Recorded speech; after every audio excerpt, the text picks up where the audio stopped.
We all get into arguments, don't we? I mean, whether it's with your partner, friends, maybe even your kids, big things, small things, like what's for dinner? Oh, absolutely. Happens all the time. But, have you ever thought that maybe winning isn't the only goal or even the best one? Exactly.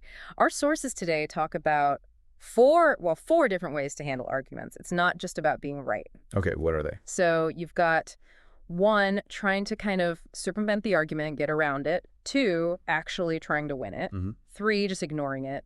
And four, this one's interesting, intentionally losing the argument. Intentionally losing. Yeah. Yeah. And the really fascinating part is figuring out, when each approach actually makes sense. It depends a lot on the relationship. Right. So what's our mission today? Where are we diving in? Well, we want to explore these four ways and see when they might be useful. And maybe start with probably the most commonplace arguments happen, a couple. Okay, yeah, good place to start. Let's imagine a couple, they're disagreeing about, say, their weekend plans. Pretty standard. Super standard. One wants a totally chill weekend at home. The other wants, like, an adventure outside. Okay, argument brewing.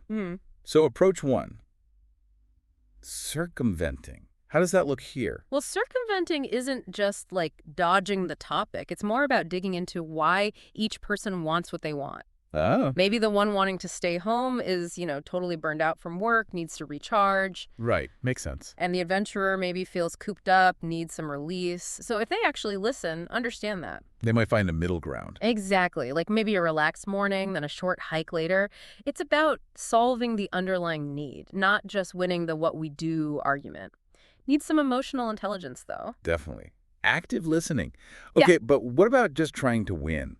One person digs their heels in. Yeah, that's approach two. That would probably be one partner just insisting, nope, we're doing my thing, maybe brushing off the other's feelings. Crouch. Yeah, they might get their way for that weekend, sure, but the cost, it can be high for the relationship, right? Resentment can build up. For sure. Unless, maybe, it's a safety thing. Oh, absolutely. If it's about safety or something really fundamental, then maybe putting your foot down is necessary, but for weekend plans, probably not. Okay, so approach three, ignoring it. Just pretend the disagreement isn't happening. Yeah, that could be one person just like changing the subject whenever it comes up, hoping it goes away. Does that work? Maybe temporarily, if it's genuinely a tiny issue. But if those needs we talked about aren't met, It'll just come back later. Probably worse. exactly. And the person whose preference got ignored feels, well, ignored, like their feelings don't count. Right. Okay, number four, this intentional losing. That still sounds counterintuitive. It does a bit, but think of it as prioritizing harmony.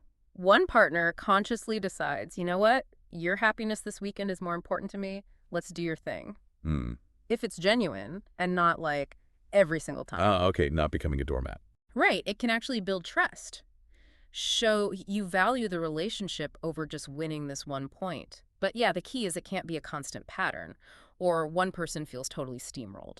So for couples, it sounds like that first one, circumventing, is often the most constructive. Generally, yes. It allows both people's needs to be heard and, ideally, met.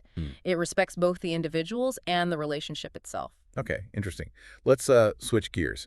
Same four approaches, but now it's a group of friends deciding where to eat. Right. Different dynamic, often lower stakes, maybe less intense emotion. So how would it play out? Circumventing. Might be someone suggesting like 2 or 3 options everyone generally likes, trying to preempt the argument. Winning? That's the friend who always insists on our favorite place, right? We all know one. Yeah, probably. Ignoring, though, might be easier here. Someone just says, I don't really mind if they genuinely don't have a strong preference. Or intentionally losing. Yeah, like honestly, whatever you all decide is cool with me. It keeps the mood light. You don't want drama over pizza versus tacos, you know? Totally. Preserves the easygoing vibe. Oh, yeah. Okay, one more context. Kids, say, fighting over a toy. Yeah, now you've got the added layer of, like, teaching life lessons. Right. So circumventing. Could be redirecting them to a totally different game. Or helping them figure out a way to share setting a timer, maybe. Makes sense. Winning. Well, as the parent, sometimes you have to win, right? Enforcing rules, no hitting, or it's time to put the toy away now. That's about boundaries and safety, not just preference. Okay. Ignoring. Maybe for very minor squabbles. Let them try to figure it out themselves for a minute, but you have to watch it doesn't escalate. And intentionally losing. How does that work with kids?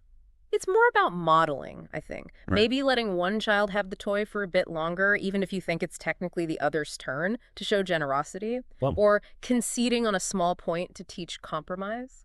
wow. So it's really clear that the right approach is there isn't one single right approach, is there? Not at all. It completely depends on the situation, the relationship, and frankly, what you actually want to achieve in that moment. Is it about proving a point, keeping the peace, Yeah, finding a real solution? exactly. And while, that urge to win can be really strong, Oh, yeah. these sources suggest that getting good at circumventing, at finding those win-win solutions, often pays off most in the long run. It takes skill, though, More skill than just digging in your heels. for sure. But understanding all four gives you, like, a toolkit. You can choose the tool that fits the job rather than just defaulting to your usual reaction. That's a great way to put it. So maybe something for you listening to think about. Consider a recent disagreement you were in. Mm-hmm. Which strategy did you use? Or the other person, what happened? And maybe looking back, could a different approach have worked better? Definitely something to chew on.